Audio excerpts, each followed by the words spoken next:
Hello student, in this class we learned spline modifier and tools. So first modifier is trim and extend. Trim and extend modifier used to merge shapes and create a complex shape. So first I create a shape. I choose circle tool and create a circle. Now I choose scale tool and scale in the X direction and then move to center in the X axis. So I click on the up and down arrow in the X axis. Okay. Now I need to change the pivot position. So I go to hierarchy, affect pivot only, and change the pivot position a little bit outside from the oval shape. I create a flower shape by using this oval. Turn on the angle snap button and then right click and fill the angle value around 60 and choose rotation tool. By pressing shift key, we create a duplicate copy at the 60-degree angle like this. We need 6 copy of this oval and 1 copy is already created. So I fill 5 in the number of copy section and then hit OK. So 5 copy is created. Now select all the shapes and right click, convert to editable spline and then select one object, right click, attach and attach all these shapes. Okay. Right click to exit the attach tool. Now we apply trim and extend modifier. Go to modify list and search trim and extend. Trim and extend has 3 operations. First is auto and second and third is trim and extend. But I use auto operation and click on the pick location.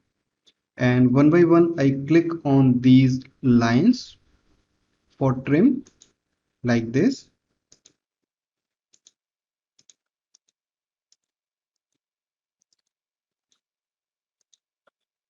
Okay, all lines are trimmed.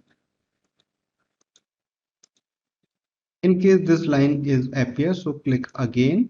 So right click to exit this tool. By clicking on this I button, you can on or off this modifier.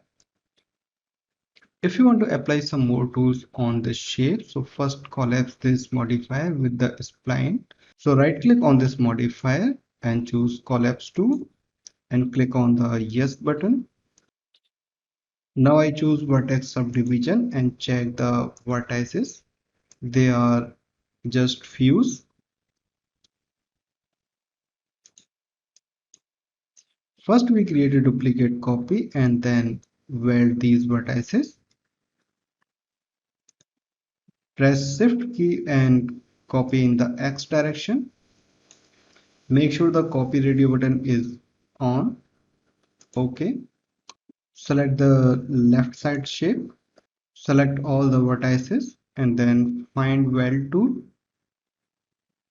Okay. Exit from the editing mode. Now we apply another modifier, extrude. Find extrude by type.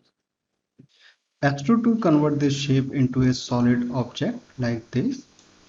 Press F4 for on off these edges.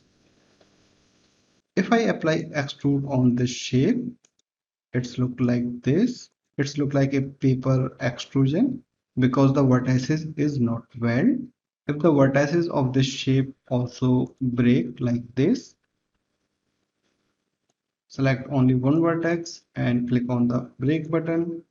Then click on the extrude modifier. So it's also a hollow shape like this shape. So select this shape and find weld tool. Okay, so vertex is weld. Click on the extrude. Now it's a solid shape. If you want to provide some thickness on this shape, you can apply another modifier. Modifier name is shell. Shell modifier provides the thickness inside or outside the surface. Inside amount and outside amount is provided here. You can increase the value like this. Cell modifier provide inside or outside thickness by using these inside or outside amount. In this class we learned three modifier. First is trim and extend, second is extrude, and third is cell modifier. In the next class we learn some more modifier. If you like this class, hit the like button and subscribe my channel.